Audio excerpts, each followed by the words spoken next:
Broadcasting live from Zombieland, this is The Monstrous Feminine, the podcast where horrible women talk about horror. My name's Louisa, and I'm joined by my zombies, Mila, Tyia, and Zeba. And this episode is all about zombies. But before we get into it, go ahead and follow us on Spotify and or subscribe to us on YouTube and the Apple Podcast app. You can find all of our links on our Instagram, at The Monstrous Feminine Podcast. We will begin with the 1974 blaxploitation film Sugar Hill, directed by Paul Maslansky. We will then cover the 2016 Korean blockbuster film Train to Busan, directed by Yeon Sang-ho, followed by the 2019 Canadian horror film Blood Quantum, directed by Jeff Barnaby.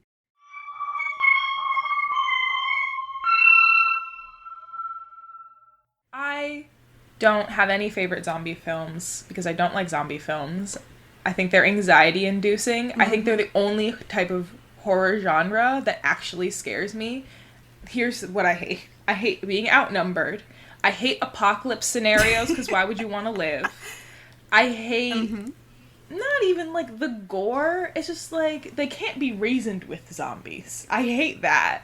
I don't like the thought of having to kill my friends or family. It's all bad. It's all horrible, and there's never there's no end in sight in a zombie movie, and I think that is the most anxiety-inducing. It also really triggers my climate anxiety. I don't know why. When I tried to watch Walking Dead, I got climate anxiety for like 2 weeks after. It was really stressful. Wait, do you mean like climate change? Yes. Okay. Like, it reminds me, like, the waves and, like, the way that it happens and the way people have to survive really, like, triggers something in me of, like, oh no, when the tides come in, when the continents get smaller, I get really stressed about it. So, yeah, can't watch Walking Dead. I really hated this week's film selection. Why are you stroking your forehead? I'm just... She's, like, self-soothing. How do y'all feel about zombie scenarios? I love them. I love a zombie film. I was so excited that The Walking Dead was in Atlanta and I could show people and be like, I know where that is. That is where my dorm is. It was the best. I don't know. I just really like them. I think it's interesting. Do you think you'd survive, though? For sure. I have this down packed. I have an entire plan. You have a secret plan. She won't tell plan. us. It's a secret plan. How I feel about zombie films is that I haven't watched that many of them because I thought my mind has changed, but I thought they were all boring and the same. And I was really wrong after watching this week's. I feel like I've only ever seen, like, really bad zombie films. Or, like, your typical ones. But they're not all the same. I think Mila and I are probably going to have the same position in that I have absolutely no desire to survive. And I've talked to my other friend about this, like, when we were watching horror movies. And we just looked at each other and we're like, why do they try so hard? Yeah, I agree. I mean, they'll find a cure, though. I don't want to live in that world. Yeah. After. I've just watched all my friends torn apart and then think turn about the to infrastructure monsters. of a zombie world. Like at least I can go to Walmart. So I wouldn't want to survive it. I wouldn't want to live in a post-apocalyptic world. And in most, like, horror movie scenarios, unless it's, like, one bad guy or whatever, like, or I'm just, like, my will to survive is just not strong enough, so I would probably die. Especially zombies, especially apocalypse. Because I'm like, where's the light at the end of the tunnel? Where is it? I think the only scenario I would try is in some of these movies where there are children involved and you have to be, like, a caregiver. I am barely attached to our current reality. Yeah. Like, I'm like one like small inconvenience away from just being like, had enough. So as zombie apocalypse, It's a big inconvenience. hell no. Not with my, like, deep and visceral fear of bodily parts. Like, no way am I going to be able to hack it. Literally. Do you think you could kill a zombie, like, if need be, you know? Sure. Yeah, I'm sure. Sure. Like, to defend myself, to defend people I love. Sure. But I don't want to, and I'd rather die. Same. Okay. Literally said on this podcast, you know, if someone gave me human flesh, like, I would eat it. Listen. And act like cannibalism wasn't weird, but you draw the line at killing zombies? No one's drawing any lines. No, we said we don't want to. Right? We don't want to do any of these things. We're begrudgingly agreeing to cannibalism and killing zombies, but we're not gonna put ourselves in those situations unless it's absolutely dire. I think it depends. Like, what do you view life as? And I view it as, I want to have a sofa and I want to be able to watch TV. And if I can't do that, I feel like I want to do it. The most tourist thing that I've ever heard someone say. And like, you're like, it's life is not worth living if I can't just chill. And that's so true. I was saying more like, I don't want to live a life, like, because obviously if you're, I'm assuming, like, I'm with my friends and some of them are going to die, and it's like, if I've just seen one of my best friends die, it's like, I'm out, like, I'm not going to, like, who's going to help me with the trauma after having survived But technically, that could happen anyway. Like, technically, you could be walking down the street and the same thing could happen. That's It's true, just but not there's no watching them get therapy pulled in an apart. apocalypse. There's no therapy in an Maybe apocalypse. there's a therapist in your survival camp. Oh my god, can you wait, guys, can you imagine the infographics during a zombie apocalypse? It's going to be like, 5 steps if you encounter a zombie. Here are my sources. If you need help, here's some links to therapy at the end. They can help you. Follow me for more. I'm going to be doing a live on my Instagram. I'll tell you how to behead a zombie. No, actually, Instagram lives would be fucking wild because it would be people like, it would be like POV, found footage. I'd be into watching that movie, low-key, actually. I feel like we are all kidding ourselves here because we live in the UK and the US and everyone would be like, the government would be like, you gotta stay in your house so you don't get bit by a zombie, and everyone would be like, I'm not doing that.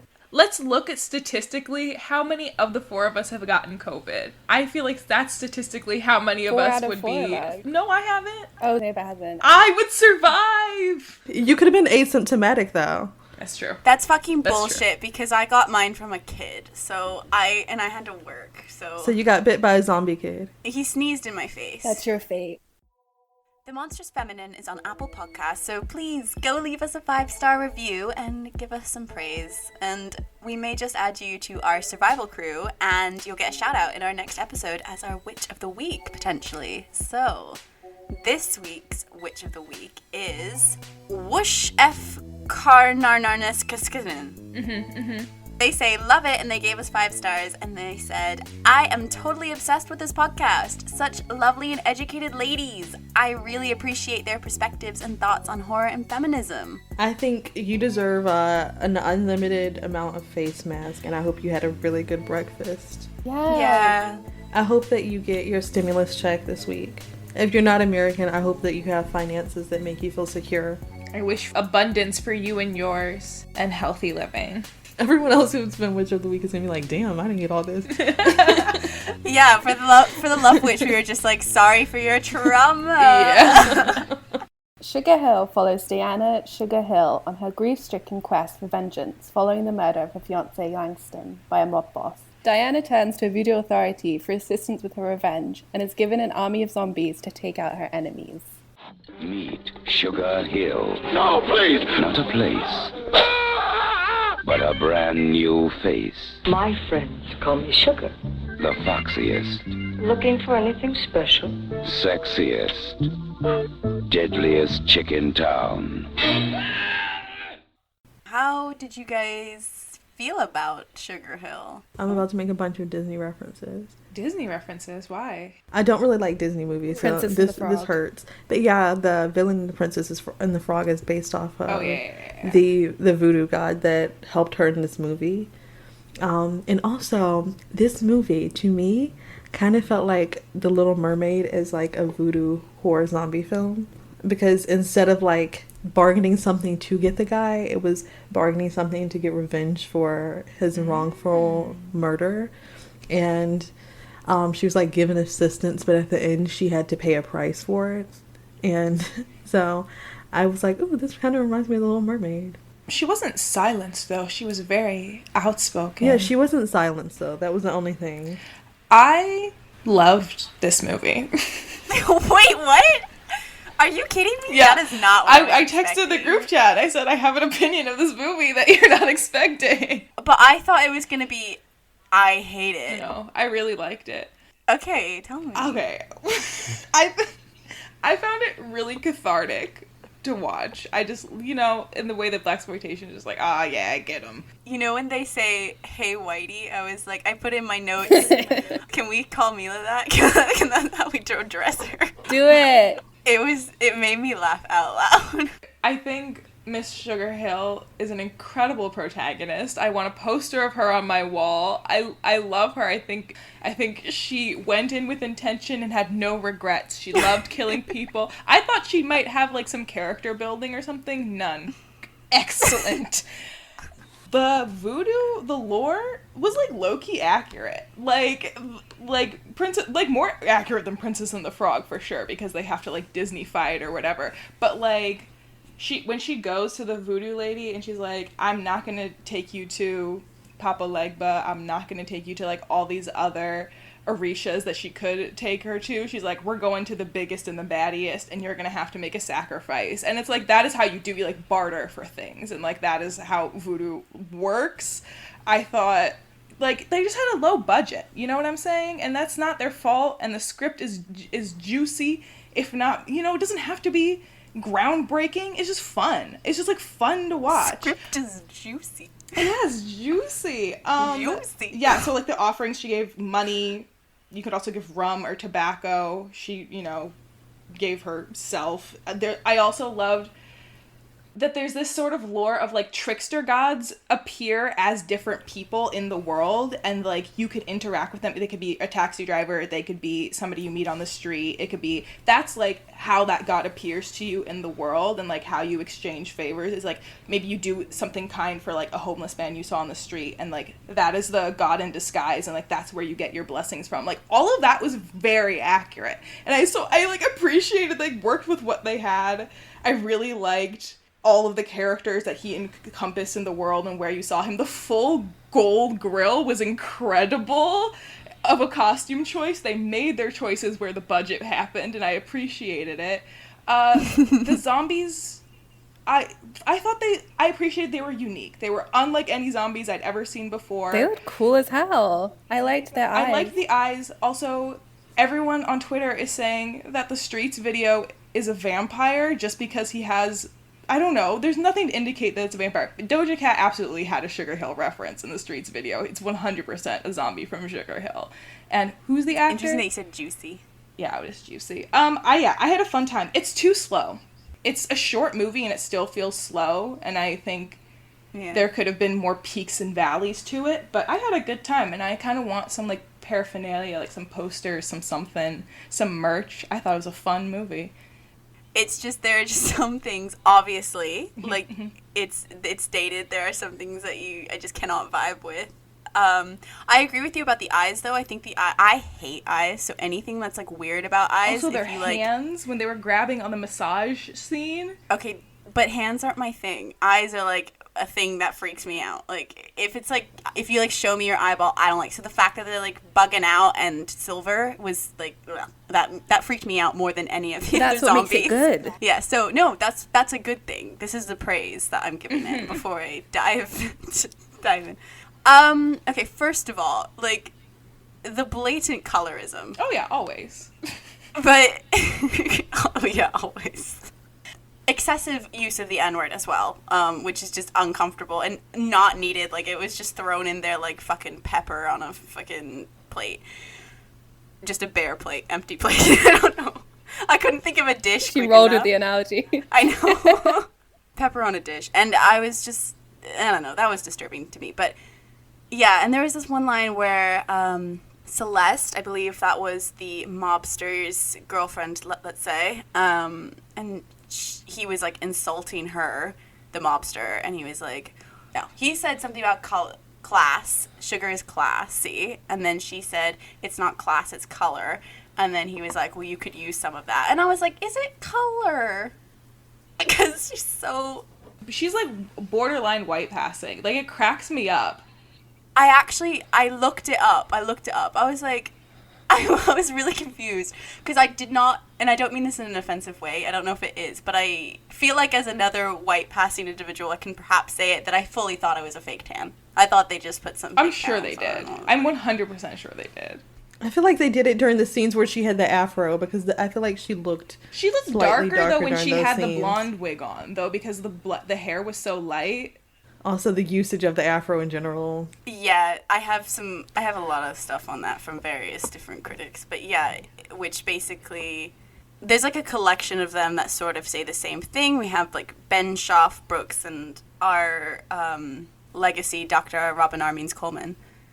And they all sort of talk about how obviously it's offensive that like the afro hair happens, and jungle beats as well when she's committing murders. It's kind of like she's at her most wild when she's like doing it. She's also at her most powerful, so it's like this weird negotiation or trade-off. But I think one of the critics, let's see, it's Brooks, says like, Sugar's potential as a subversive character is heavily muted by blaxploitation gender dynamics because she's promoting like sexual stereotypes of black women. Dr. Coleman also like agrees with that. She's like a sort of voodoo sex pot is the term that she uses, and it kind of feeds into the hypersexual controlling media images of black women as outlined by Patricia Hill Collins. The sexualization and the colorism are my main critiques. I have some more, but like, yeah, what do you guys think? Yeah, I pretty much had the same thoughts, especially because it was written and directed by white men. I think anytime there's like a white person making a film and they're like, just throw the N-word in there as many times as possible, and I'm like, no. And also like the sexualization felt like it was sexualization specifically because it was a black woman in the film. Like even the outfit that they had her on that was like very Elvis-y with like her boobs out, that was like very tight, and she was killing people. I was like, I don't know that would be the most comfortable thing to wear in the scenario. I do get it was like supposed to be very campy, and camp things are a bit more like exaggerated and everything, but it was just a lot of like blatant sexualization. Also like the usage of sex as payment and stuff felt a bit interesting. There were just some points that I just felt like I can tell this was written by men, and more specifically white men, and it made me find it less enjoyable because I could tell some of the stuff was intentionally done to be racist or stereotypical or offensive in general. Like the hair choice, with her hair being straight when she's like around people and moving through society, and then being wild and having jungle beats when she's killing people. It felt like the barbarian stereotype being thrown out, especially since people have so many there's so much stigma around black hair and saying like afros aren't professional. And yeah, I didn't like that. I don't think the film was bad, and I didn't dislike it as much as Blackula though. I agree about the sex for payment. I think, what was it in like sort of one of the episodes we had? I think it was Horror Noir, where we had like, you get like empowerment but at the expense of sexism. And I think that's kind of the situation like true here. Of almost every movie we've had with sex in it. I don't think that this movie is empowering at all, though, because I don't think empowering content can be made from people who are the oppressor on a low budget in this time period. Like, it's giving, like, teeth to me, or, like, any film with sex at the center, it's been, like, an exchange. Dr. Coleman says that, like, Celeste being sort of sold into what is presumed to be sex slavery is, like, undoubtedly like objectifying and sexist, but like a reversal of what like would happen to black women. And so in that way, the fact it's a reversal is kind of like empowering. But then sort of my critique back at that was that I don't think that, you know, mimicking the actions of your oppressor is not empowering. I don't think I want an overturning of the system. I don't think it's empowering. I don't think it's supposed to be empowering. I think it's supposed to be subversive. I don't think it lands subversive, but I think the intention of all of it is just like... But isn't subversive kind of empowering? No. Subversive is just supposed to be like meant to call your attention to something. I feel like there's yet to be a horror film that I think, like Zeba was saying, that is empowering, that uses sex at all. I think, I just don't feel like people know how to write that topic well. I mean, we did say we thought Black Christmas, the original, was a bit that was empowering. Also like the same 74, wasn't it? Same year. It was just the time for that, you know? But even when there was the Black Christmas remake where they were intentionally trying to be empowering, it just didn't land. So I think that's an area that everyone needs to work on. No. Not consensual. I'm really trying to think of even one that we haven't talked about. It Follows was slightly different. I feel like that could turn into a reversal of empowerment if the film itself was different. Like if it was a girl who passed this to like shitty boys who overly emphasized how body count needed to be low for women, then I guess that could be empowering. I don't think anything is really empowering, to be honest. Like, maybe that's like a fault of feminism, that we're always like chasing after empowerment. And I feel like we can't achieve something that's empowering for every woman at the same time. There's also something to be said about, like, in horror, and we're trying to think of a horror movie that does this, the sex horror intersection is, like, always gonna be a problem. But because, like, horror is porn. And, like, I am a consumer of both horror and porn. And I feel like I view much of my media with the male gaze. Like, I think I enjoy that content. It, like, feels not cathartic. It's, like, not relatable. It's, like, I don't want to be in these scenarios. But I think that's also how, like, a lot of men watch media, horror and porn included.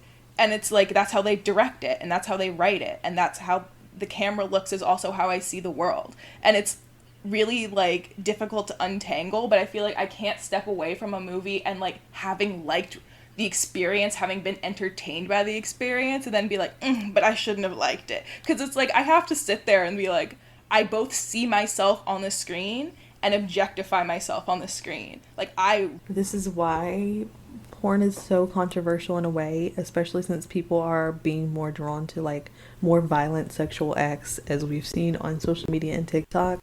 And I think part of it does come from the link between horror and sex, and also, like, pain and sex that we see in horror and also in pornography.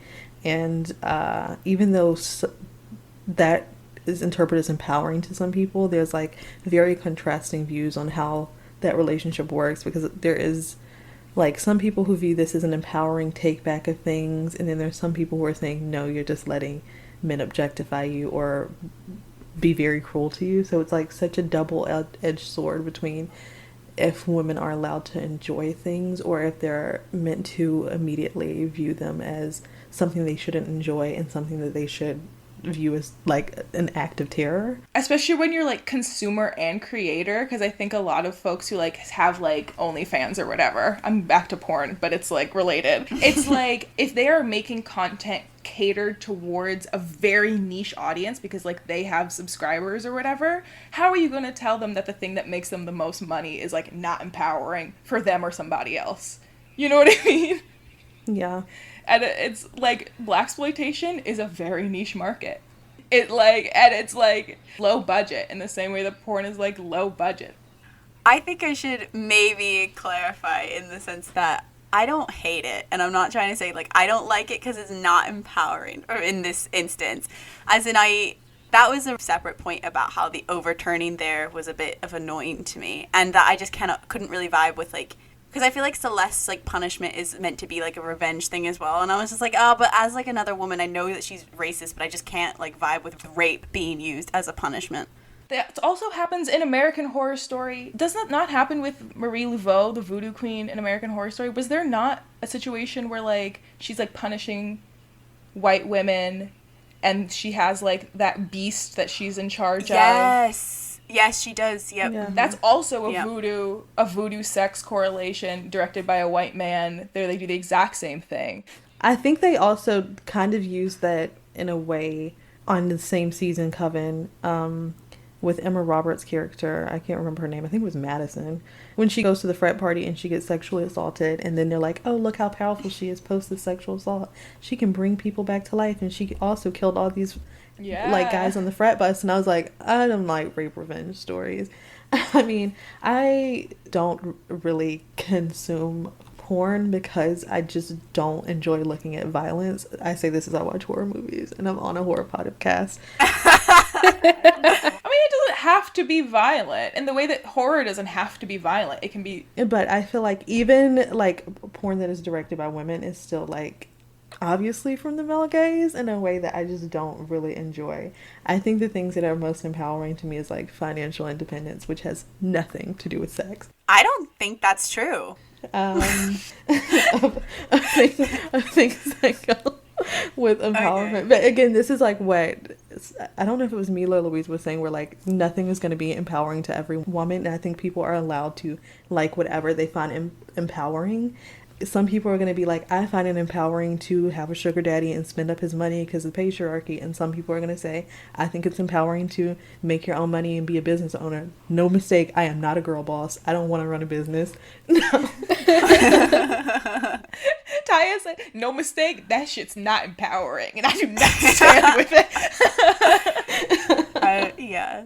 If you look at like the past, 50 years of women in film who are either remembered or like pushed as empowering, they always have to be intelligent or strong in a pair of high heels, and they got to look good. So like I think it was Zeba who said right at the beginning that, and Louisa you mentioned, with the idea that we have to sort of sacrifice our sexuality for power, and we can't separate the two.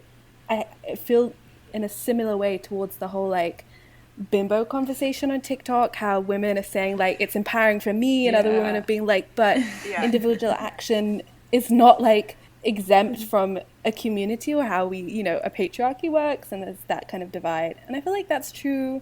It's hard to then look back and be like, this was in the 70s, how do we consume it now? Yeah.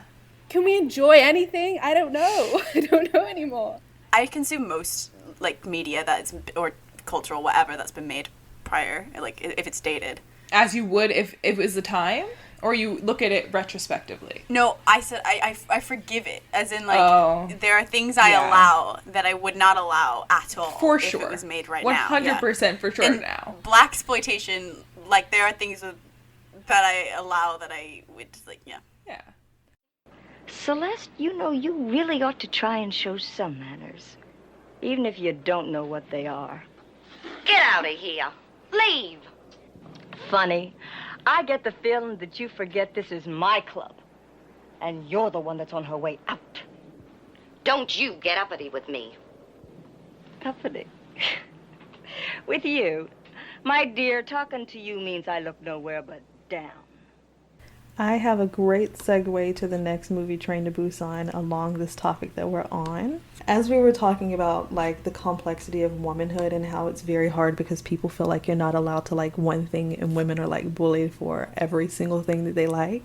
There was a popular book that came out, I think, like a few years ago in Korea, called Kim Ji-young, born in 1982, and it was extremely controversial because it was seen as very feminist and critiquing like Korean housewife life and how as a woman you're like expected to give up things.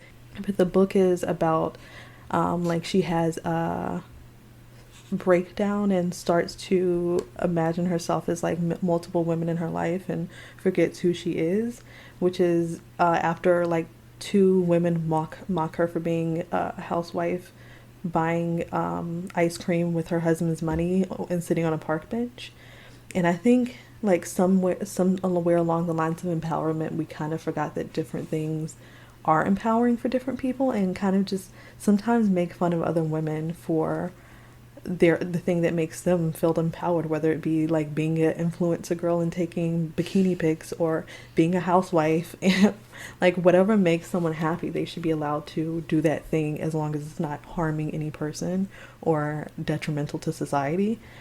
And I don't think any of those things are. I don't think it really matters like what your kink is unless it's something too far, or whether cannibalism, you buy murder, whether you're buying ice cream with your husband's money, or whether you're raising your kids, or whether you're a working mom, or whether you don't want to have kids. None of that shit matters. And I think Train to Busan also comments the same way in society, because the father has such a complex relationship with his daughter. You know how we were saying the other day, like, I can't forgive second or third wave feminism, was it, for making us think that, like, equality is women going to work or having, and it's like, great, it's wonderful to have opportunities to pursue, like, careers and stuff, and to be included and stuff like that. However, it's also, like, as proved with Corona and statistics, the burden of child rearing still falls on like women, and so all that's really happened is that women now have to do like double the friggin' work. Yeah. So it's like what has been achieved? Like you did it wrong, and this is kind of in relation to our conversation about empowerment. This is what happens when the monolith of empowerment is defined by a sort of capitalist relation. Mm-hmm. I think this came from the feminist mystique, though, which was also a very not racially inclusive book, and honestly very like middle class oriented for middle class white women, where it was like, if you're a housewife, you should feel bad because you should be working and you're oppressed, and that is just not true. It really annoys me that people have that point of view, because you can do whatever you want. Like, some people feel very empowered by raising their children, and raising children is really fucking hard. Like, it's not a task where you just sit around all day and watch TV and spend your husband's money, and who gives a fuck if you do, because it's communal money. But it is hard to raise a child and make sure that they're a good person. Like, that is absolutely ridiculous that people brush it off as like so worthless. In addition to that, there's some women who are stay-at-home moms who shame people for working and make them feel like less than a mother, and that's also not fair. It also doesn't matter if you spend your husband's money, because it's communal money, and men have no problem spending their wives' money or reminding them that they make the money. Like, I think people should spend their fucking money. That's the other problem of like this weird feminism we have, where it's like talking about pay gap, and now we have a lot of guys being like, so would you split the bill? I'm like, no, bitch, because you probably earn way more than me. Like, you should pay. Back to the narrative of father and daughter, we're gonna go ahead and bridge into Train to Busan. Train to Busan is a South Korean horror film centering on the relationship between a daughter, Suwon, and her workaholic father, Seok-woo, after her parents' divorce. The zombie outbreak begins from a chemical leak and finds its way all around South Korea quickly. The father and daughter duo, along with other passengers, must work through their differences and shortcomings to survive the most terrifying ride of their lives.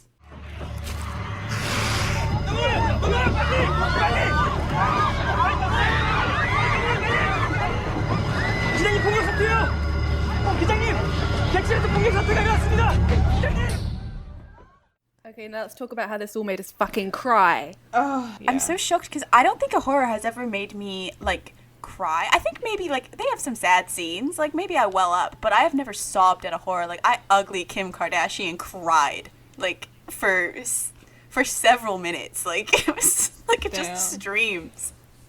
So I think this was a phenomenal film. Like, I've never had a horror have that kind of effect. So for that, it's amazing.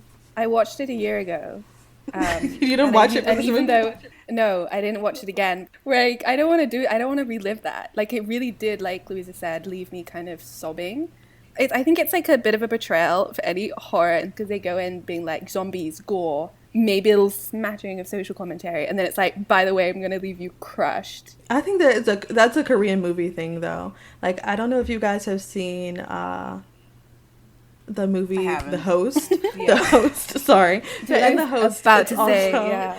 He does this, it's the same thing. And there's a lot of films where like the parent dies or the grandparent dies in the process of everything that goes on. I think it's just like the emotional heart tug with the horror really works. But, like, even beyond that, the character building of the, like, auxiliary characters is so quick and so precise, and, like, the little hints that they give you, just, like, overheard conversations, and, like, before, like, shit starts to go down, just sort of, like, the things that you learn about everybody in the different cars, all of those things, when they piece together, just, like, makes everything that much more brutal. Like, for me, it was, like, the million little deaths that got to me, even more than, like, the grand finale, you know? I really cried during the scene where the guy dies whose wife is pregnant, and she's, like, crying. He tells her their child's name. That one really hurt, because I was like, I thought it was a great contrast to her dad's eventual sacrifice at the end, just because this was a man who like really wanted to be a dad, and he never got the chance. So when you have that sacrifice at the end, it's like, oh, like that's what being a protector and a dad is, and like he's finally embodied what that was meant to be in his commitment to his child in a way that he didn't initially have. Even in that scene where they go up to the station, and Like, he tells her to, like, stay there and don't move. And, I mean, he said it lovingly, whatever. But when he tells her to do that, and then they realize all the soldiers are turned into zombies, and he's, like, running, but not fast enough. And the guy whose wife is pregnant, and his wife saved his daughter. I think that was also just the symbolic thing of he's on this journey. He's running to, like, become the dad that she needs him to be in the situation. But he's just not quite there yet. Where this man was already ready, and like his final act as a protector really just made me be like, oh, he should have been a dad. Unfortunately, he just didn't get the chance, and I was sobbing at that scene. He's one of those characters, though, and this isn't a flaw because I don't mind some predictability in horror films, but as soon as, like, when he started, like, punching a zombie, I was like, oh, he's gonna die. Because, like, you know that, like, extra heroic character who's, like, in horror, and you're like, I just know that you're going to die, and it's going to be a self-sacrifice. So I was kind of prepared for it, so I don't think it quite got me in this. I get, like, it's terribly sad, but I think because I was expecting it, I wasn't so, like, I was emotionally prepared for that. There were so many other characters, like the train conductor. When he started, he said, I'm going to switch trains. I said, boy, you really came to work today. Like, he said... I was floored by that sacrifice. Like, and also the like little bits of humanity, or like humanity, or I don't know, is dishumanity a word that you get to see? So like the sisters, the ones, the old elderly. Mm-hmm. Oh yeah. Oh no. Mm-hmm. Like that very human moment of giving up. We've talked about we would love to give up in a zombie scenario, but then in contrast, all these people who are so heroic and so self-sacrificing makes that one evil little man so evil. Because, like, everyone else is so human and so caring for each other, and even though, like, and you know, when there's a mob mentality, there's that moment of everybody sort of turns on each other. But there are moments where it's like, yo, I cannot imagine even having the state of mind to have kindness right now, or like compassion right now. So then that evil man just really took me out. I think there are two big commentaries on like South Korean society as a whole, and I guess it could be society as a whole, but the first one being like the characters in this film that I feel like are the most or appear to be the most working class tend to be the nicest, while you have that cart of all the rich people who are like, I'm willing to let everyone die as long as we live. And I think in a society like South Korea, where there is like all the image culture and all the class divide that we see a lot in like Bong Joon-ho's films as well, I thought that was a really interesting way to show how the rich are always going to be self-preserving no matter at what cost, because obviously like they knew none of those people were infected. He had his arm through the door and they were like, we will cut off your arm, we don't care. I just thought that was very interesting. And another one was the military commentary of you see just this army of young men who were innocently just doing their military time, because that's the way that the military works. They're and they're all turned into zombies, and then you see the few baseball players being forced to sort of become their own army in a way. And I just thought that was an interesting thing with how young the military in South Korea is, and it kind of just pulled my heartstrings, because usually like people do 1 year of university and then they'll take off the 2 years to just go do the military duty and then come back and finish. So it's like these are like university age students that are like all dead. So that really hurt. But it's the same way in the US, where the military is like, if you want free college, go in the military, and they start that in high school. But I mean, college isn't free in Korea because you went in the military. But everyone was just so young, it really hurt. I think that was one of the most shocking parts to me, is when, like, so they arrive at the train station and it's empty. I think this really gets at what scares me about zombie movies in particular, is like the fall of infrastructure and the fall of the safety nets of society that you relied on. When that military turns around and they are zombified, I was like, fuck. Like, I've seen this movie twice now, and both times I'm like, no, because, like, I hate the military, right? I'm an abolitionist. I don't like the military. But in a zombie scenario, I was like, well, thank God the military's there. And then when the military was bad, I was like, no, what do you mean? And then I sort of had, like, I again, I got like COVID anxiety, I got climate anxiety, because it's like to think like the parallels between like what happens when public transportation shuts down, what happens when the government, when they say trust the government, the military's coming after you, like don't listen to rumors, the WhatsApp aunties during this would be going nuts. Like that's when society is like truly falling apart. And I think that is what scares me more than the actual zombies, like more than the gore, more than anything else, is like, yo, when the government is not only not protecting you, but like turning on you, it's like, oh no, and I know that to be true, and that's what's so scary, is like I know that to be a truth of the world already. This film's so impressive because it weaves the idea of fatherhood and then widens it to the concept of just care and community in general. The scene that I thought was really interesting that I was trying to make sense of was like the final phone call that the protagonist has with the grandmother, and he says, and she starts like, she starts off really loving, and she's like, take care of her, you know, like, and then as she's turning, because you kind of can hear snarls in the background, and she starts to seem a bit funny, she says, I love her so much, but she only wants her mom, that bitch. And it's just like, I was like, wait, what? And then I was like, okay, so the zombie outbreak is like, I think they're constructed as like a metaphor almost for like bad parenting. Like it affects your drive, it affects your like ability to care for somebody. Like she turns into like a sort of warped grandmother figure. And then I thought this was interesting considering like the fact that there's a pregnant couple who are like part of the survival crew, because I was like, perhaps that like literal rebirth, like it's a second chance to get parenting right, it's a second chance to care in a different manner. And alongside that, you have the workaholic father who's so consumed by capitalism. He starts off as like kind of a villain who's willing to like leave everybody behind. And then so his sort of gradual transformation to realizing that he can only get out of this situation if he has a more caring community outlook, and works with other people instead of having this like individualistic capitalist mentality that he's so used to.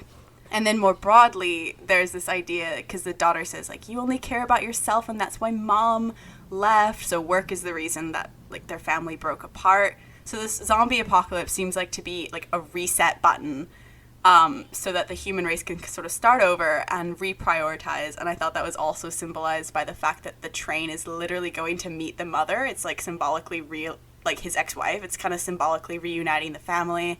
And I wondered if that was like symbolic of Korea and its trauma. I'm not so familiar with the history, but I thought it was maybe symbolic because it's so divided, like obviously north and south. It's like, I think we've talked about it before, that there's like some sort of like division or family vibes, like metaphors used to talk about the country's division in general. So I thought this was really interesting use of the zombie and family. I think it's an interesting like metaphor to consider when watching any Korean film, because I think even if that wasn't the intent of the director, like a country whose recent history is so painful, I think that a Korean audience can't help but make those kind of connections. But in terms of like the portrayal of capitalism and like the evil, company guy, Keith Wagner, he wrote a volume on Korean cinema, and he talks about Train Busan in relation to capitalism and how it's portrayed in the film. The zombie genre as a film genre, we think of something like very American, even though like the roots aren't American. It's like become a sort of staple of American genre filmmaking, and a way that this film localizes it is by using its experience with capitalism and neoliberalism in relation to America.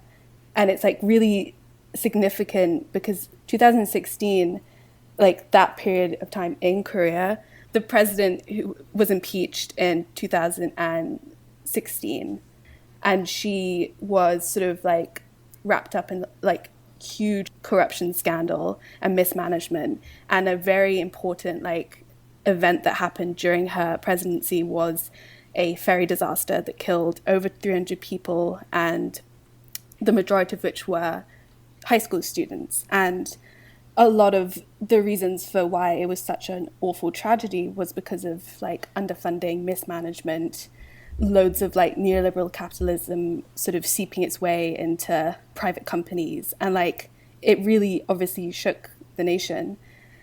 So Wagner like draws a lot of comparison between the idea of like disaster management in this film, Train to Busan, the military and the government and private companies, and how they all had a play into how this like completely spins out of control. And I remembered it because he pointed out, like, in one of the, I think it's the opening shot, there's like a dummy, a safety dummy. And he was like, this sort of like symbol, this impression of safety and regulation for a Korean audience would be like, it would just so obviously be like incorrect. Wait, so what do you make of the dad being involved with the zombie outbreak, like in his company? Yeah, I think that like, I don't think it so much as affects his like narrative as a father. Yeah. But I think it's like more part of the social commentary underneath. I actually was in Korea for the fall of 2016. So I saw all of the protests that went on against the president there. But yeah, I definitely really like both of the points that you guys made. I think it was also interesting to see the concept of what a provider is, because I think it's very common in Korean society. I think in Korea it's still very much like the father is meant to be the provider, but not necessarily in the way that he provides care. It's a financial relationship, and I think this movie is a very interesting way to critique that loving your family and providing for your family isn't just financial. It has to be emotional, it has to be protection, it has to be like this softness that I don't think, fathers anywhere are great at providing. I thought it was funny when the grandma said that bitch on the phone, because people always comment on like how awful mother-in-laws can be in general. So I felt like it was like her blaming her son's failure to be there for his daughter as like, oh, it's just that bitch turning your daughter against you, which is like, even though you're not being there emotionally, it's all her fault. And I thought it was funny to be like a funny joke of like, mother-in-laws just suck. What you were saying about like providing is more than just financial, and I thought like the friggin' song scene, man, like that guilt that's induced when she said, he's like, why didn't you finish your song at the recital? Like I saw in the recording, you didn't finish the song, and she's like, because you weren't there, because he was working. Yeah. That like, honestly, it was just like, and he like realizes like, oh shit, I've really fucked up with my priorities here. And then at the end, when she starts singing it, like that horrible, honestly, excellent filmmaking, but horrible emotions, because I was like, but I thought it kind of symbolized the fact that like she's able to finish her song, and that's actually what ends up saving them from the military who would have shot them dead. The fact that she can finish her song, and if her song was incomplete before because of like his subpar parenting, now it's complete. So that was what, again, that made me think is about parenting and renew.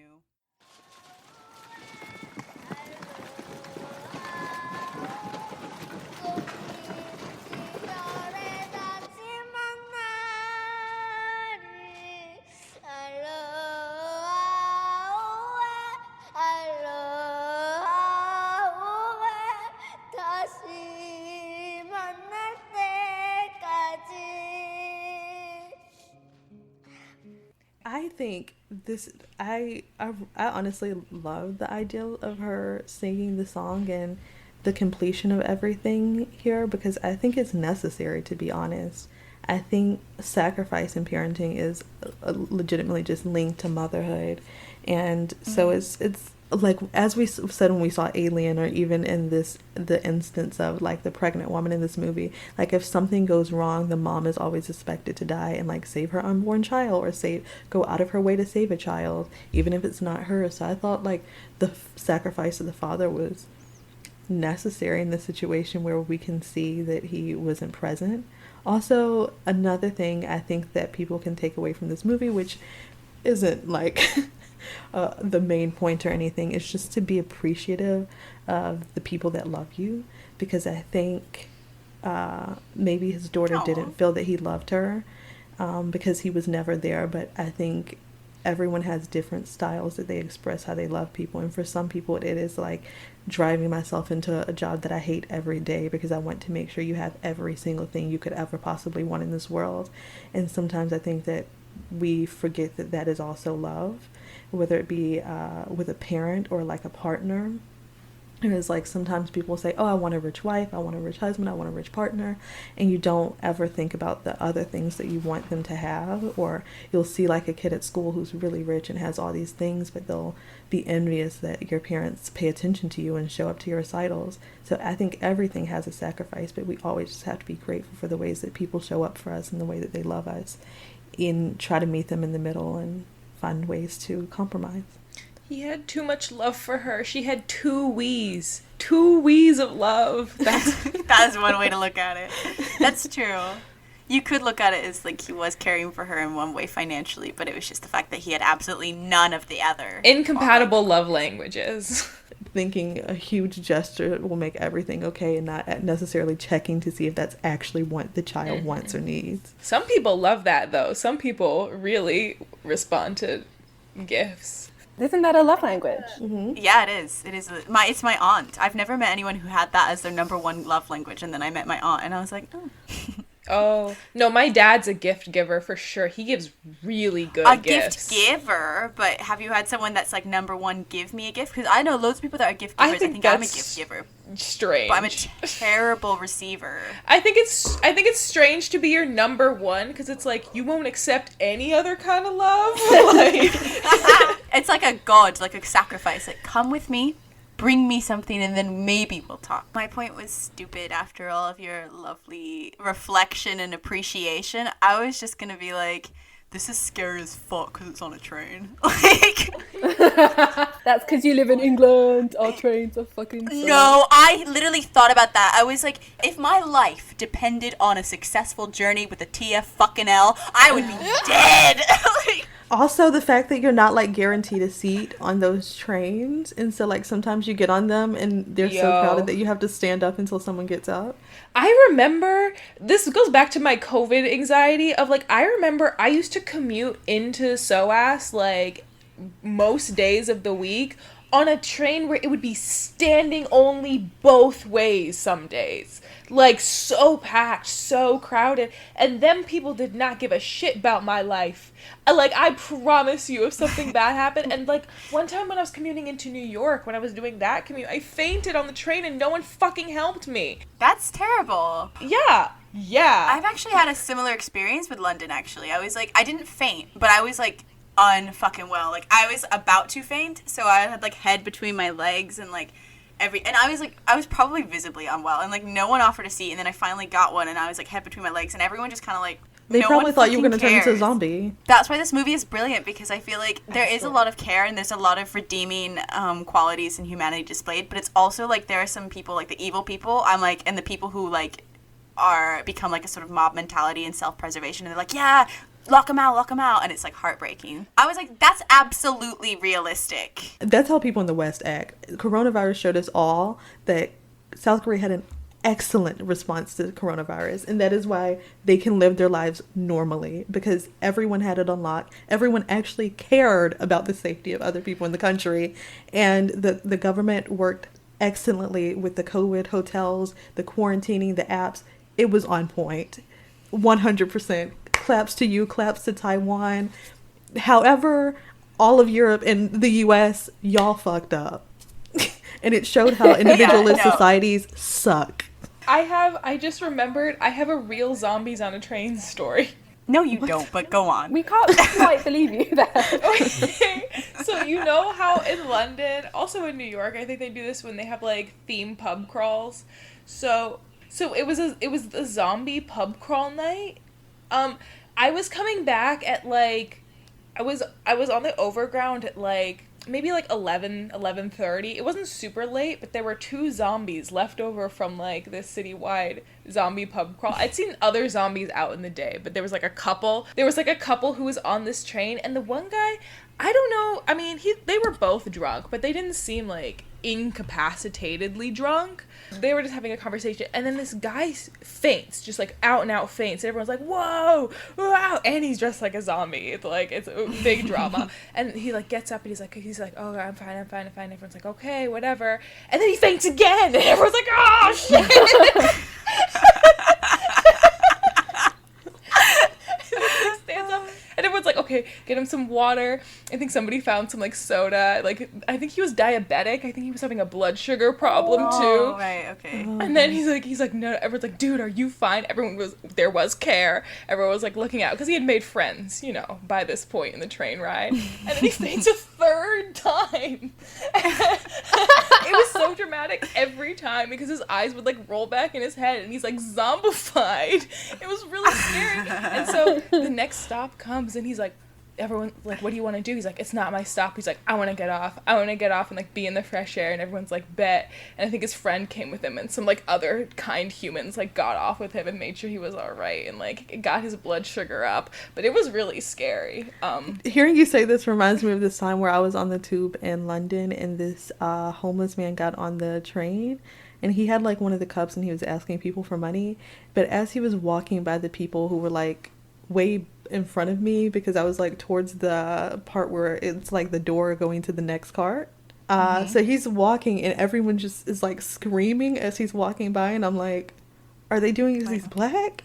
And but I was like, surely not, because there's other black people on the tube.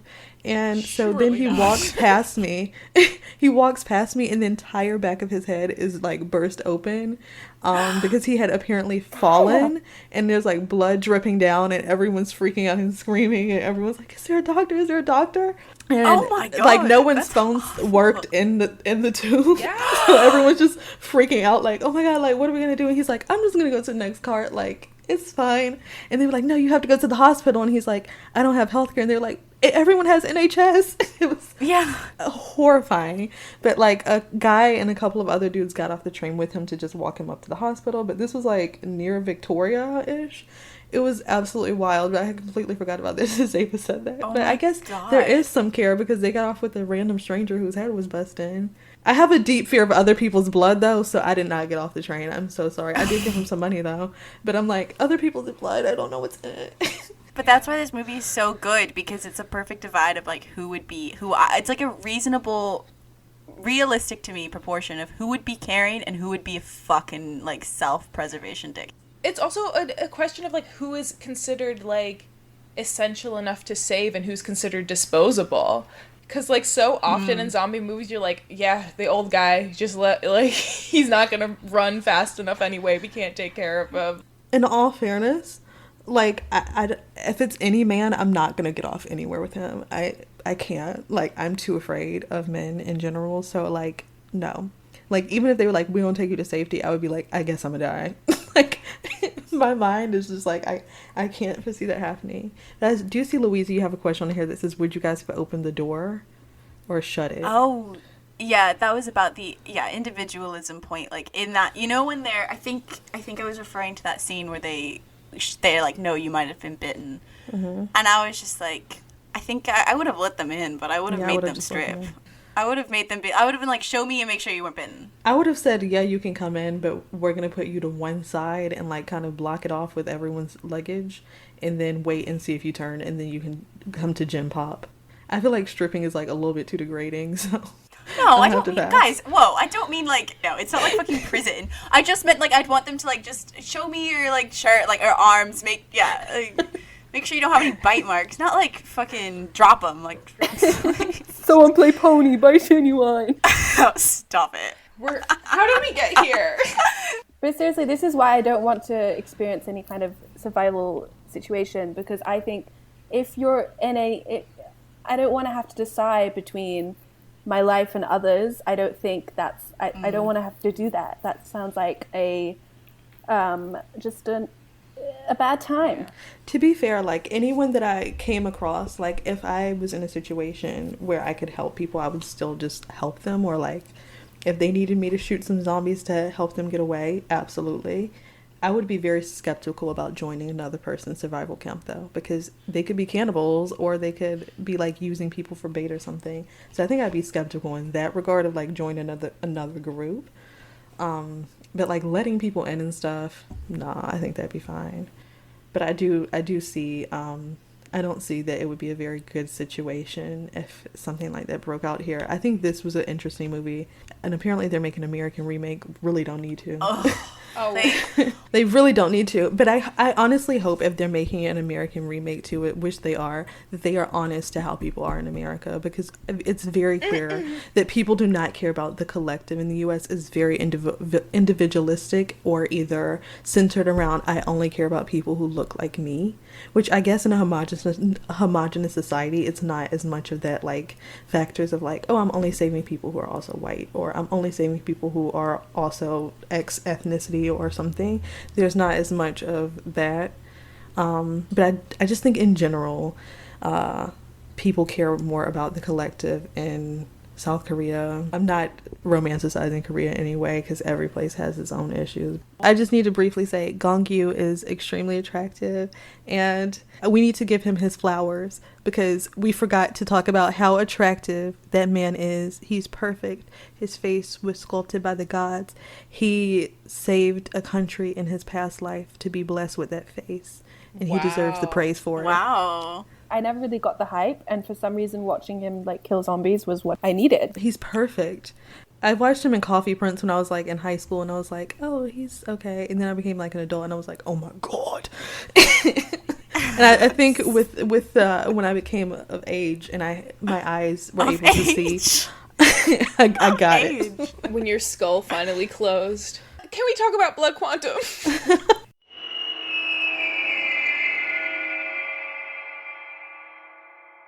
Blood Quantum is a Canadian horror film set on the Red Crow Indian Reserve in Quebec. After a Z virus breaks out, members of the Red Crow community realize they are immune to the virus, while white people are not. After setting up a survival reserve, chaos ensues when outsiders bring in the virus and cause a breakdown in everything the community worked hard to build. Bodies are starting to pile up faster than we can bury them, so we might have to spark up those pyres again, regardless of who sees them. We're getting the same problem on the bridge. Zed's been coming in towny side non-stop. We were wasting ammo trying to keep them from ramping up the blockade. Bumper found a way around that without having to fire a single shot or mop up a single body. I thought I liked this film because I thought it... Shut up. Why are you acting so shy about it? Say it with your chest if you liked it. I liked this film because I thought... even though I did think the character Lysol was definitely an obvious villain in it, I do think that his initial anger for letting in the outsiders was interesting and valid, because they honestly did ruin the community. But I thought that this was a great way to show how the destruction of white men bringing in diseases into communities is definitely a metaphor for exactly what they literally did to Native populations in America. Even so much as turning communities against each other, that were very strong knit and built off of like a very communal sense. And I think even the presence of, what was the guy's name? With the pregnant girlfriend, like even with his girlfriend there the entire time, I just felt, I don't know, I was like, she just feels so entitled in this space that I was just not feeling it. And I thought that like everyone's anger was valid in that situation. Bringing in people who could have been infected or were infected was just so dangerous. But I also do see the humanity of it, like we said with Train to Busan. But in this scenario, I guess the danger was not so much as in catching the disease. It was more of like having them eat you alive, which was even worse. Can I address like the hugest plot hole right off the bat? Because I don't know how long I want to be on it. The film is called Blood Quantum. Yes, there's only white and indigenous people in this movie. Where is everyone else? Are they zombies? I had the exact same thought. So you need to either put me in a place or a time where that is the world building. If you do that, great. I'm on board. There's no one else. But I need you to, like, if we're especially defining indigeneity is so tricky. So, like, for example, in Africa, are they all right? If you're indigenous to Africa, if you're like hanging out there, like, what is it? Or is it just this tribe? Is it the whole world and just this tribe? Also, if this is set in 2020 or whenever it's supposed to be. It's set in the 80s. Oh, the 80s. Either way. Is it? Oh, I didn't realize that. I didn't know that. Guys, it says it at the beginning. Whenever it was set, why are we not acknowledging the amount of white blood in indigenous communities already?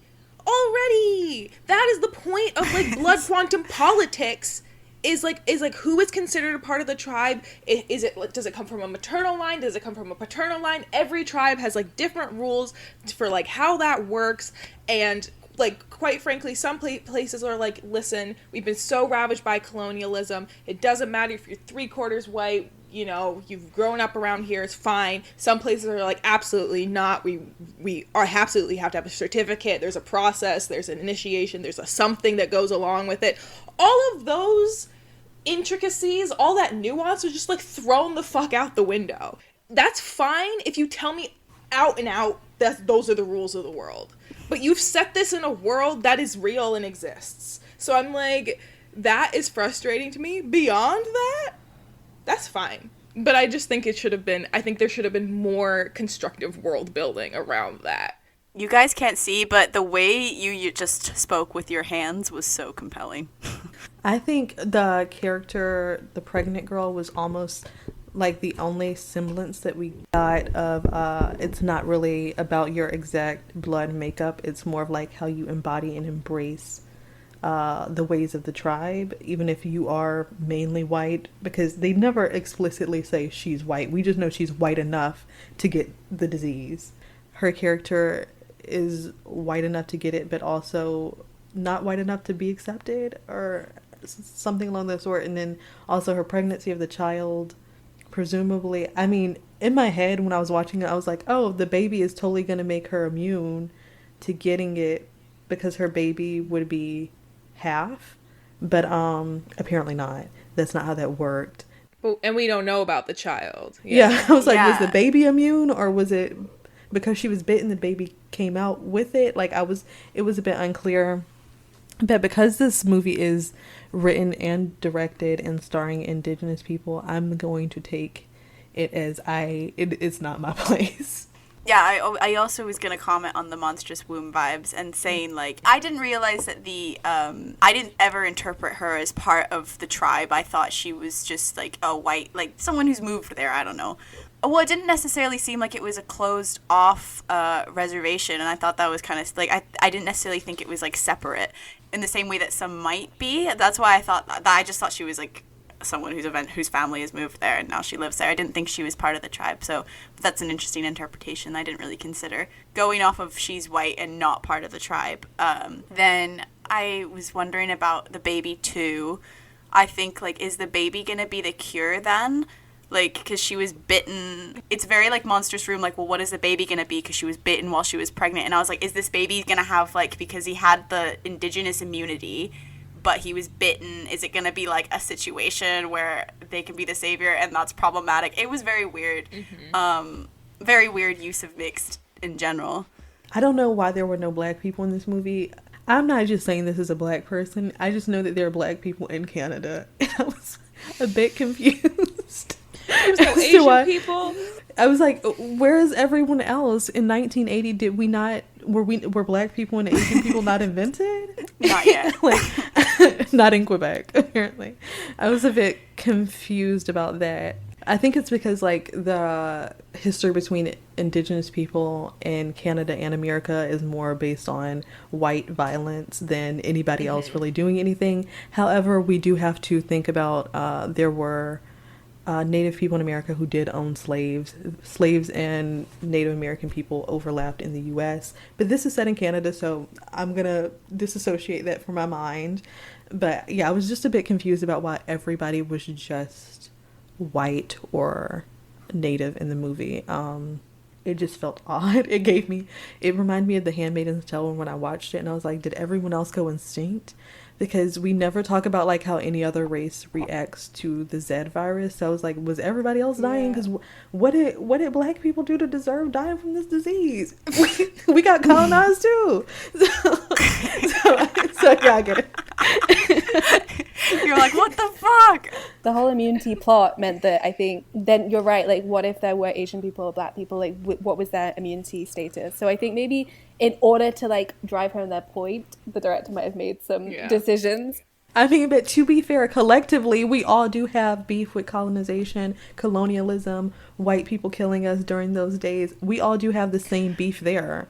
Here's what I imagine. Can I write the ending for myself? I think everyone who's not white, if they're not, I was going to say, like, maybe they don't get immunity, but maybe they can't become, you know? Oh, wait, they can still murk you. They can still get you, though. Damn, everyone can die from them. Never mind. They can still. But I don't think it's about necessarily. I didn't necessarily know. Oh, no, that doesn't make sense either. Because I was going to say maybe it's not about. Well, I was going to say maybe it's not about race. Maybe it's about, like, the bond of the tribe. But then I was like, but that don't make sense because when the guy betrays the tribe, then technically he should stop being immune, right? But, like, that's not how it works. Why did he betray the... I have no idea. I want to talk about that. I think he was angry because they let in outsiders who then ran the risk of infecting them. Before then. Yeah, he was, but... And I think it was more about, like, he didn't ever really feel like he was accepted. So the fact that they accepted in these other people... who obviously weren't immune. So it was basically like, we got to take care of these people, keep them safe, make sure they don't turn, which is a task that I was confused why anyone would take on. But I do think it was a great metaphor for how people, how indigenous people initially may have been nice to white settlers. And because of that, people within tribes either didn't want to be a part of the tribe anymore, had violent reactions, but there was like rifts being created, and then you eventually have the arrival of the white man is the collapse of indigenous civilization, which is they created this world which the white people never were able to create because they were all dying from disease, which is exactly what they did everywhere when they came. They were all dying from disease, being stank and unable to eat.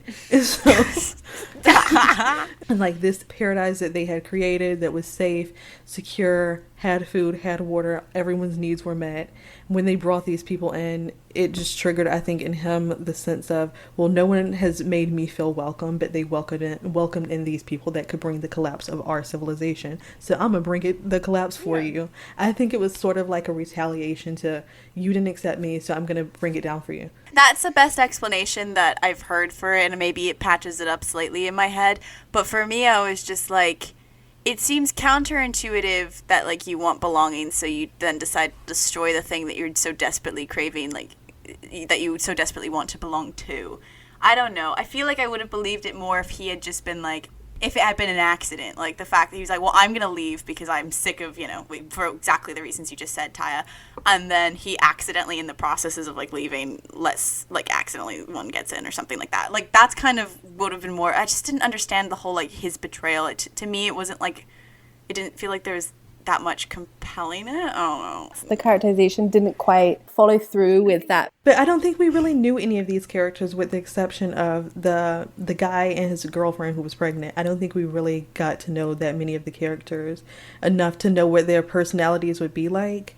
And that's kind of a critique because I just don't think the characterization was deep enough for me to really know what the characters would and wouldn't do. I just knew that the guy loved his girlfriend and I guess people liked her.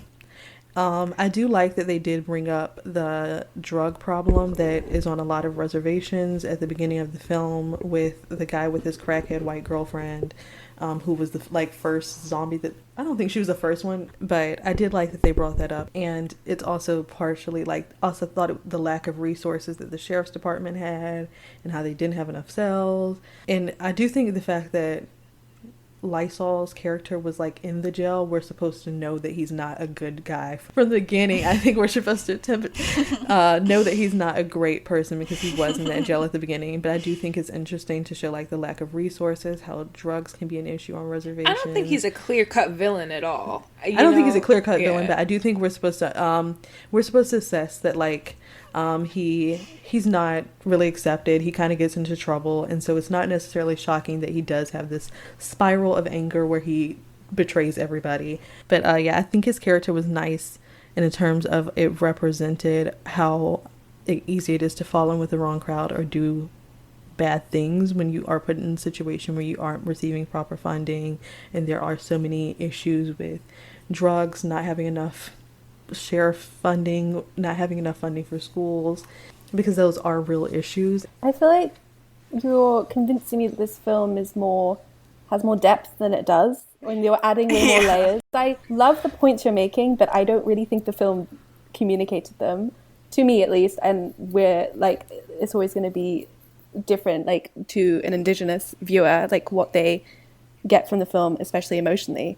But I feel like his character was like a weird cartoon Dennis the Menace type villain, and maybe that was the portrayal of it that's the issue, but I felt like he wasn't real. I agree with you. I didn't really, I guess I missed this drug reference about the girlfriend, so I'm just, with the wife, sorry, with the baby. Maybe I've missed that, maybe I've missed bits, but yeah, I didn't really get his characterization. I don't think it was strong enough to show why he was so angry to me either. I think he was just kind of like, I'm angsty, and that was it for me. Zeba, why don't you think he's a fully, you're like, oh, he's definitely not just a villain, and I don't know if I agree, so I want to hear your side of it.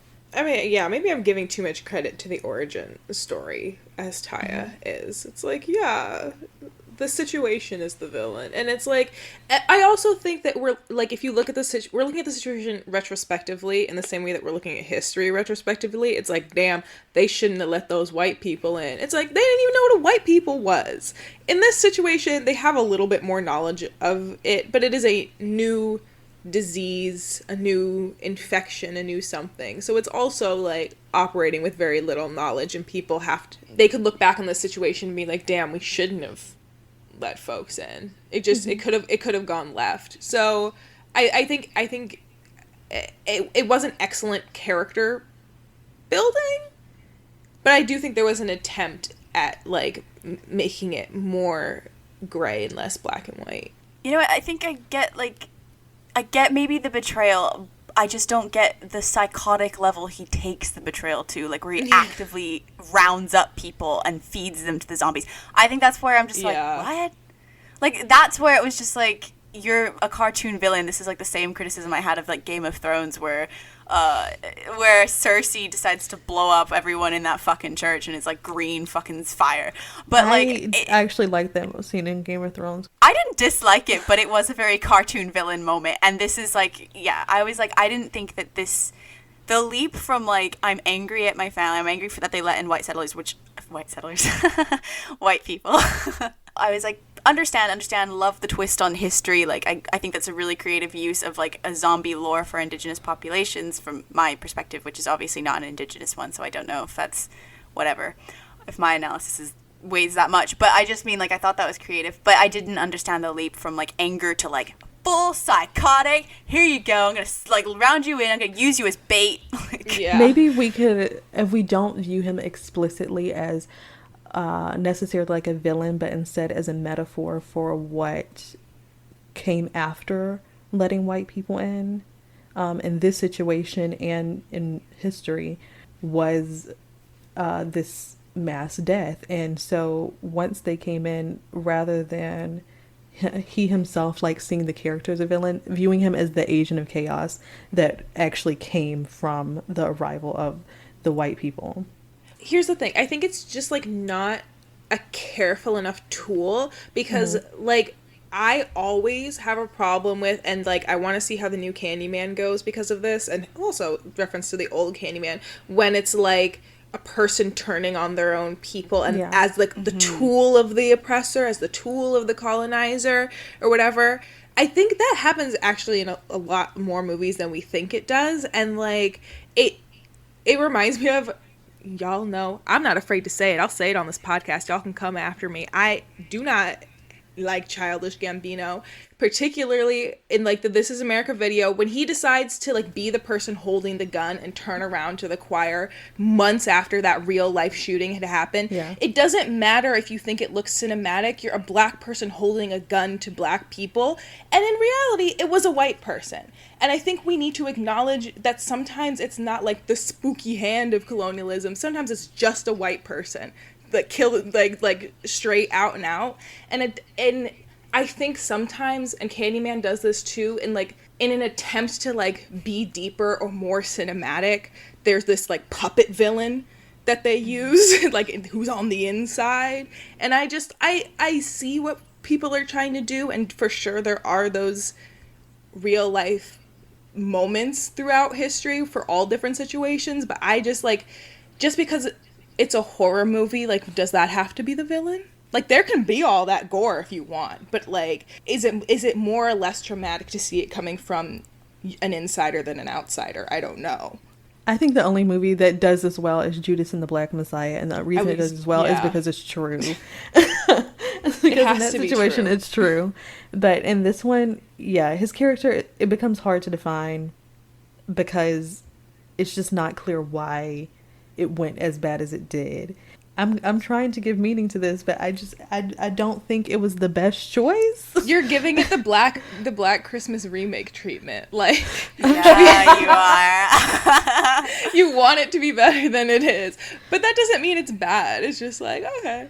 I didn't dislike the film. I just had, there was certain, similarly with Sugar Hill. Sugar Hill also has a black guy who's in the mobster and operating as like an agent of racism. There's literally always a black cop in every blaxploitation movie. I don't know. I was about to say, that was my finished point about oppressor, which was like, we don't always need to like become the oppressor to be like, to see empowerment. But yeah, no, I agree with like, there's always like an insider, like, or someone from the own race who's like betraying, and it's just like, how often does that happen? To like how often it's represented cinematically, I mean.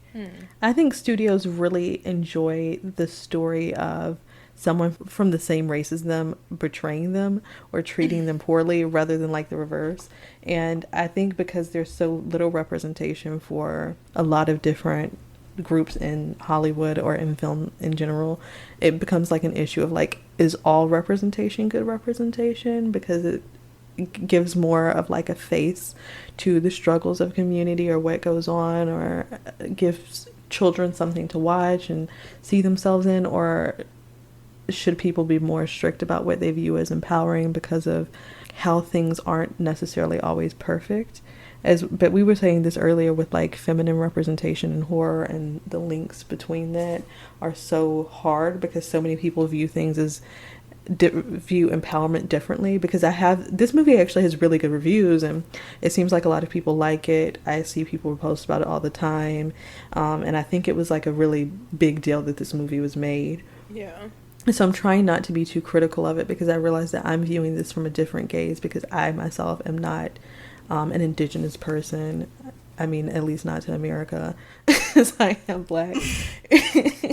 So I don't want to project anything or my own views onto something for content that is created for a specific person and that a lot of indigenous people had a part of. I feel like I don't want to step out of my lane and be offensive, but I do feel like maybe there are parts of this movie, and I would say even like not on a not horror movie scale, like Crazy Rich Asians, that sometimes representation itself can have like these little problematic things that people ignore because of the bigger picture of it. But I think studios are still approved to this day a certain image of what they want to portray, which is a major problem and why we need so many more people of color and BIPOC people involved in filmmaking and given opportunities to make films. Because as long as you have these gatekeepers in the industry, you're just going to have this repeated cycle of imperfect representation. Until we have more people, BIPOC people in power in the film industry, we will not get perfect representation. People have to do better because people deserve better representation. And I don't know how people feel about this movie. It is not my place to say, but I just know in general, I think people deserve more opportunities to make content so that people can have things that make them feel empowered and they don't have to accept things that they do think are imperfect. There's an interesting book by Anamik Saha about race in the cultural industries, and it talks exactly about that vein, saying that there's far too much emphasis on representation when it comes to it and not enough on production.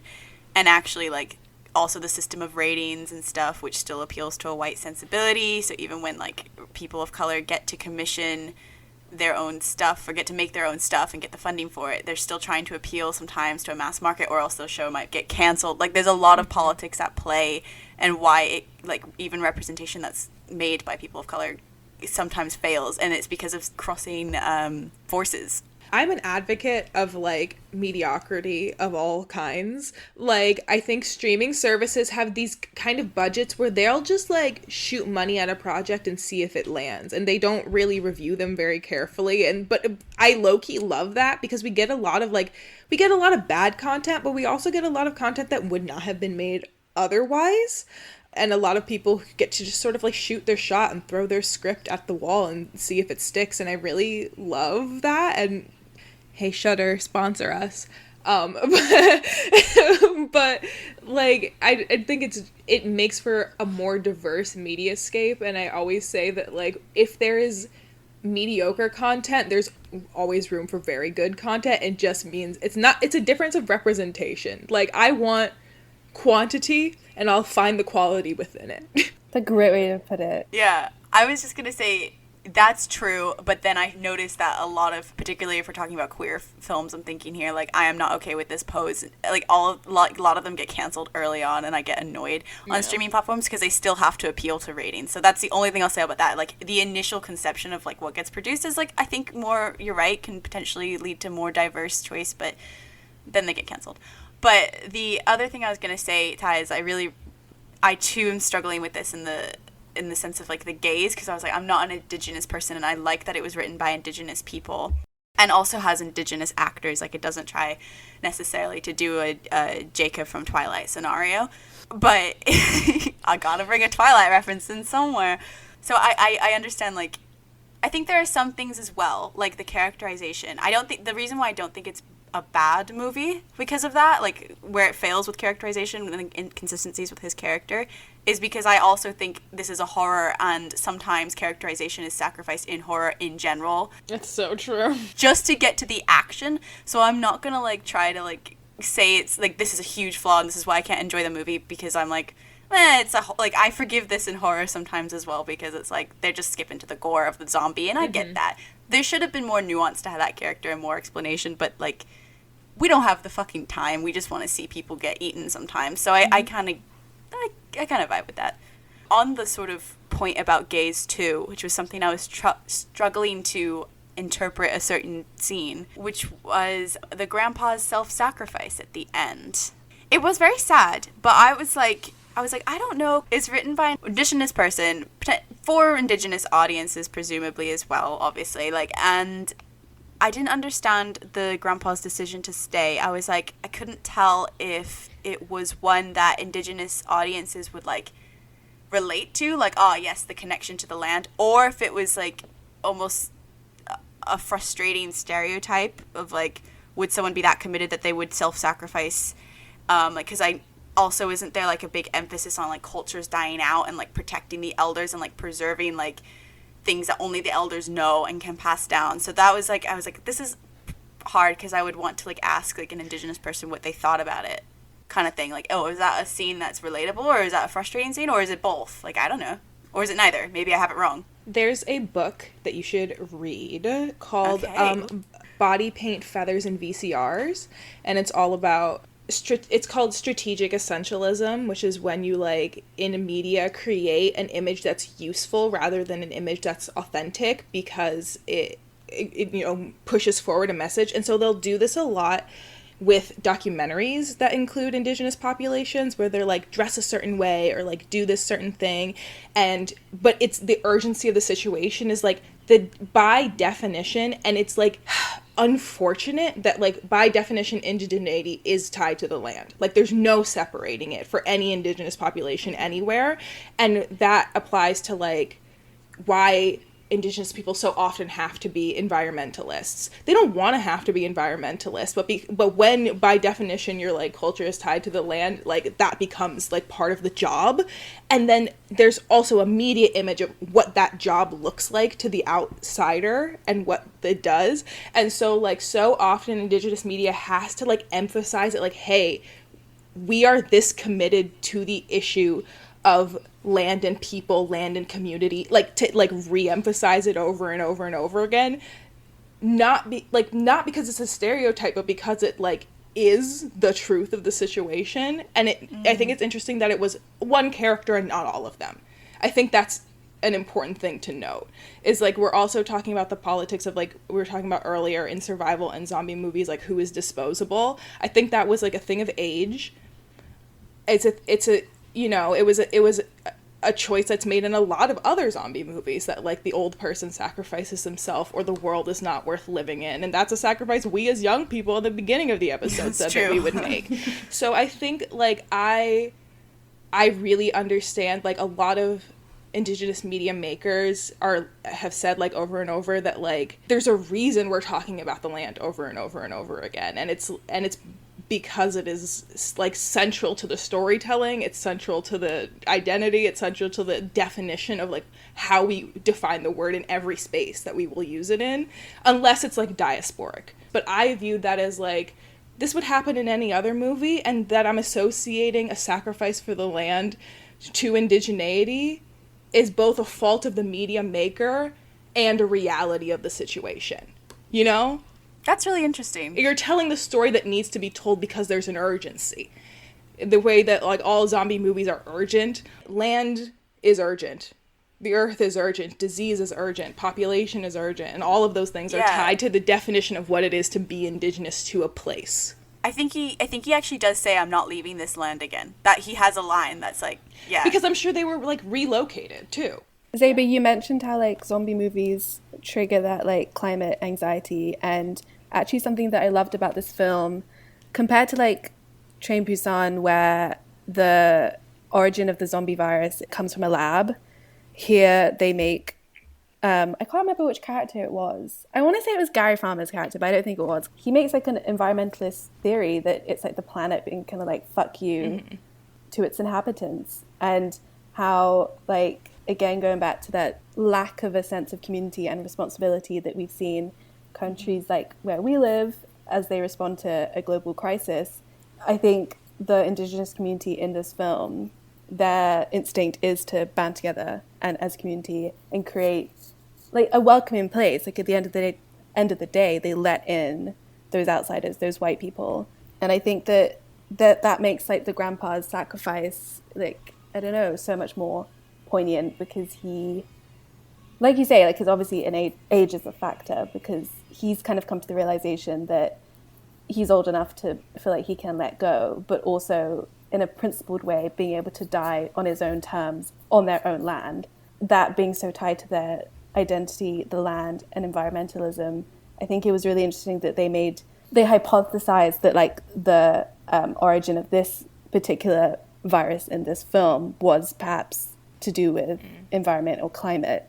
Like, that definitely felt like something that isn't often done. And it's so different when a white person is like, this is my land. You know it's coming from a weird place. Like, it just fundamentally, like, it has bad vibes, and you can tell the difference. We've kind of said, like, and it's sometimes fair, because I think, like, the indigenous writer was literally referencing, like, this irony in terms of, like, white settlers and the diseases. But I think we've been saying a lot of, like, oh, they let white people in, and we shouldn't, like, understate the actual violence of colonialism, and that it wasn't just like, oh, they let them in, like, it's like they opened the gates and white people come in. Like, obviously it was, like, a really violent process. So we should probably say for the record that we do know that, like, it wasn't like, oh, they came in and that's why colonialism happened, or genocide happened because of the natives. It's because of this violent process and loads of other things. Am I remembering, were they infected in the end? The white people who show up.